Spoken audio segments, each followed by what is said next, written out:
नमस्कार साथियों। अगर आपने जान लिया है या तय कर लिया है कि कौन सा किस पेनी स्टॉक में आप एंट्री लें, और अगर अभी तक आपने ये नहीं तय कर पाए हैं या नहीं तय कर पा रहे हैं कि किस पेनी स्टॉक में एंट्री लें, तो मेरा पिछला वीडियो ज़रूर देखिए जिसमें मैंने बताया है कि आपको किस पेनी स्टॉक को चुनना चाहिए और किसे छोड़ना चाहिए। तो मैं हूं आपका होस्ट प्रभात और आप देख रहे हैं मेरा यूट्यूब चैनल स्टॉक बाज़ार। तो चलिए जल्दी से शुरू करते हैं।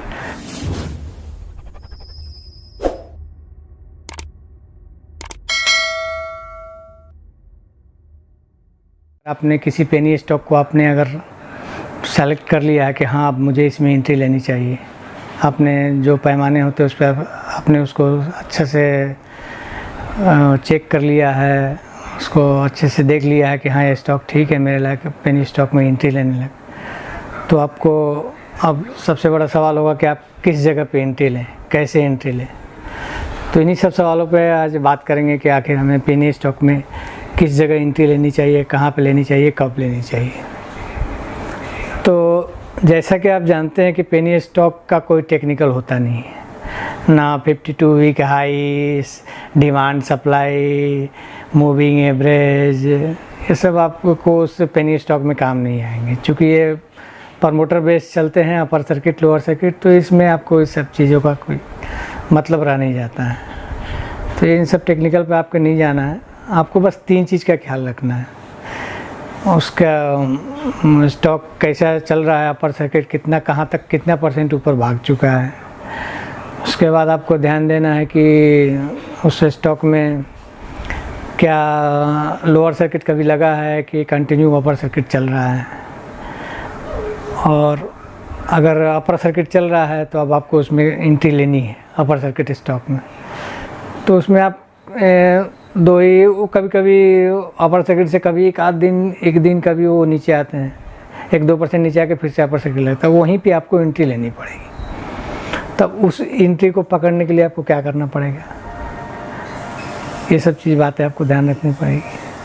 अब जैसे मान लीजिए कोई स्टॉक अपर सर्किट चला गया, वहाँ से फिर लोअर सर्किट आ रहा है, तो वहाँ एंट्री लेना आपका आसान है। अपर सर्किट में आपको थोड़ा सा यही है, आपको डेली वाच करना पड़ेगा, हर समय उस पर ध्यान रखना पड़ेगा। वो कभी हो सकता है 10 दिन पे 12 दिन पे एक बार वो नीचे आए, 1-2% के लिए नीचे आते हैं, फिर से अपर सर्किट तुरंत लग जाते हैं। मैंने 1-2 मिनट का खेल होता है, तो उसमें थोड़ा सा एंट्री लेना आपके लिए कठिन हो जाएगा।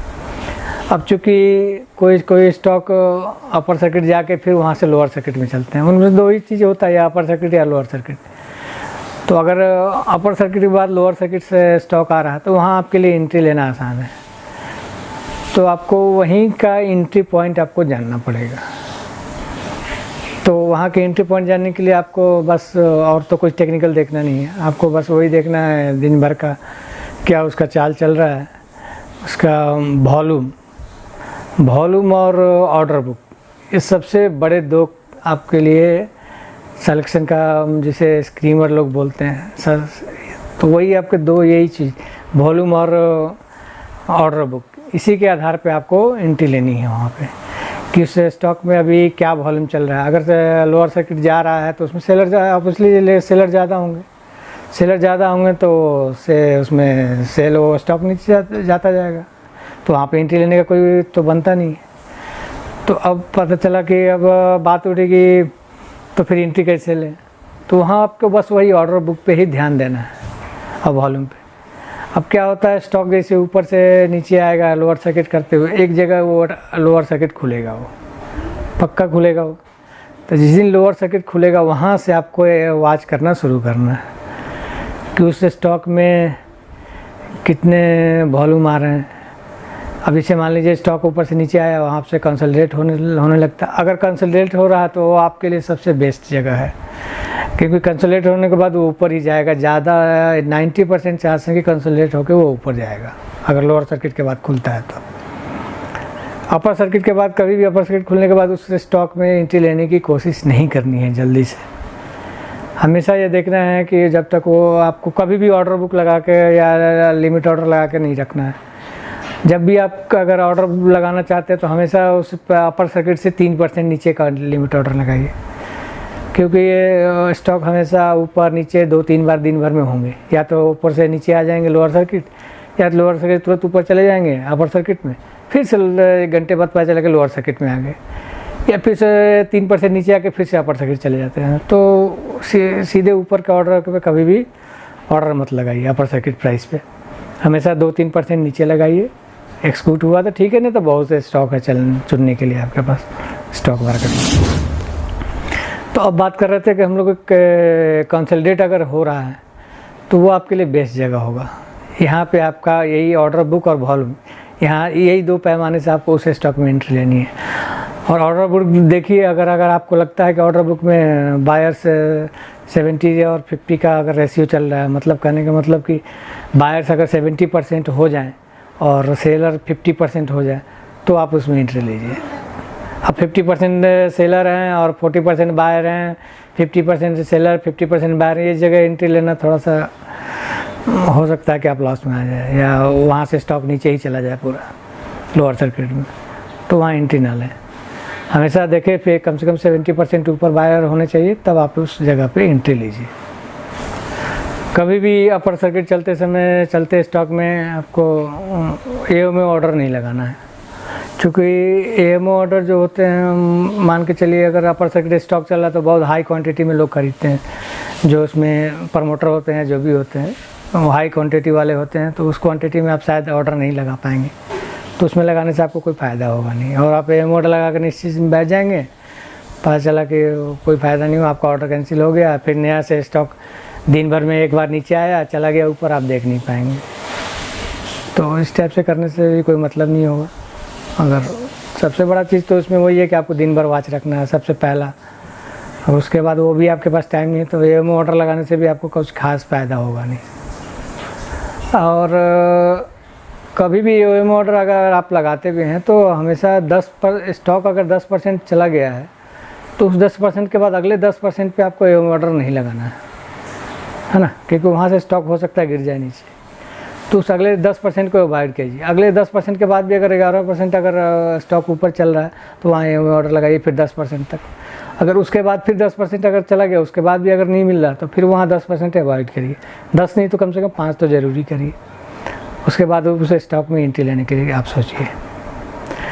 तो मान लीजिएगा अगर आपका चलिए मान लीजिए कि आपका ऑर्डर एग्जीक्यूट हो गया, या तो एएमओ ऑर्डर से हो गया, या दिन में आपने जो ऑर्डर लगाया जनरल ऑर्डर उसमें आपका ऑर्डर एग्जीक्यूट हो गया, तो कभी भी उस ऑर्डर के एग्जीक्यूट होने के बाद उस दिन बिल्कुल भी आपको चुपचाप नहीं बैठना। उस ऑर्डर पे उस स्टॉक पे आपको दिन भर नज़र रखनी है, क्योंकि वो स्टॉक पे पता चलता है कि नीचे आके ऊपर चला गया, उसके बाद फिर 2 घंटे बाद सीधे नीचे लोअर सर्किट, तो इसमें आप फंस जाएंगे। तो अगर आपने एंट्री ली है तो आपको 1-2 दिन तो बिल्कुल वॉच में रखना होगा। अगर मान लीजिए आपके पास उतना टाइम नहीं है, आप वॉच नहीं रख पा रहे हैं, तो आपके लिए सबसे बेस्ट उपाय है कि आप उसमें स्टॉप लॉस लगा करके, आपके लिए बेहतर सुविधा रहेगा ये स्टॉप लॉस लगाना है। लेकिन स्टॉप लॉस कभी भी लिमिट ऑर्डर में नहीं लगाना है, ध्यान रखिएगा इस बात को बिल्कुल। स्टॉप लॉस कभी भी लिमिट में नहीं लगेगा। जब भी आप स्टॉप लॉस लगाएंगे हमेशा मार्केट रेट पे लगाएंगे, मार्केट ऑर्डर पे लगाएंगे। स्टॉप लॉस मार्केट, एसएल और एसएलएम 2 होता है, तो आप एसएल नहीं लगाएंगे, एसएलएम लगाएंगे, स्टॉप लॉस मार्केट, ताकि अगर स्टॉक आपके उस प्राइस से नीचे आता तो जिस प्राइस पे जाए वो बिक जाए। कभी भी अगर आपके स्टॉक में एंट्री हो गई है पेनी स्टॉक में अपर सर्किट वाले में, तो कभी भी आप स्टॉप लॉस को 1-2% ऐसा मत लगाइए, उस स्टॉप लॉस को आप 4% बिल्कुल लगाइए। जिससे मान लीजिए आज जिस रेट पे मार्केट आपका खुला है, जिस रेट पे खुला है या जिस रेट पे पिछले बार बंद हुआ, तो वहाँ से 4% नीचे लगाइए, ताकि अगर तेज़ी से गिरावट हो तो आपका स्टॉप लॉस आपको बचा के निकल जाए। क्योंकि ऊपर लगाएंगे तो आपको पता चला एक्सिक्यूट नहीं हुआ, फटाफट निकल गया हो और लोअर सर्किट में जाकर बैठ गया, फिर पता चला आप 10 दिन इंतज़ार कर रहे हैं, आपका पोर्टफोलियो माइनस में जा रहा है, तो फिर आप वहाँ परेशान हो जाएंगे। तो कभी भी स्टॉप लॉस को हमेशा मार्केट ऑर्डर पर लगाइए, लिमिट ऑर्डर बिल्कुल मत लगाइए। आई होप व्यूअर कि आपने इन सब बातों को अच्छी तरह समझ लिया होगा, और अगर अच्छी तरह समझ लिया तो आप अच्छी तरह से इस ट्रेड को कर पाएंगे, अच्छी तरह से किसी भी पेनी स्टॉक में एंट्री ले पाएंगे। और सबसे बड़ी बात कि अगर आप अपना नॉलेज भी इस जानकारी के अलावा आप अपना नॉलेज भी यूज करेंगे तो और अच्छी तरह से इसमें ट्रेड कर पाएंगे, एंट्री ले पाएंगे। तो कोशिश करिए कि आप अपना लॉजिक भरपूर इस्तेमाल करिए, अपना लॉजिक इस्तेमाल करिए, मार्केट को देखिए। मार्केट किसी भी ट्रेंड पे नहीं चलता कि आज ऐसा है तो ऐसा चलेगा, स्टॉक ऐसा चल रहा तो ऐसा चलेगा। तो आपको मतलब लाइव मार्केट का अलग ही चाल होता है। तो आपको लाइव मार्केट के अनुसार अपना डिसीजन लेना है। इन सब बातों को, पैमाने को अपने ऊपर कसिए और फिर लाइव मार्केट के अनुसार उस पर अपना डिसीजन लीजिए। तो आई होप कि अगर आपको मेरी जानकारी अच्छी लग रही होगी तो ज़्यादा से ज़्यादा इस जानकारी को शेयर करिए ताकि और लोग भी इस जानकारी का फ़ायदा उठा सकें। और अगर जानकारी अच्छी लग रही हो तो मेरा चैनल लाइक करिए, सब्सक्राइब करिए और नोटिफिकेशन बेल दबाना ना भूलिए ताकि आपको ऐसी ही जानकारी मैं हमेशा देता रहूं और आपको इन सब जानकारियों से फ़ायदा होता रहे। धन्यवाद।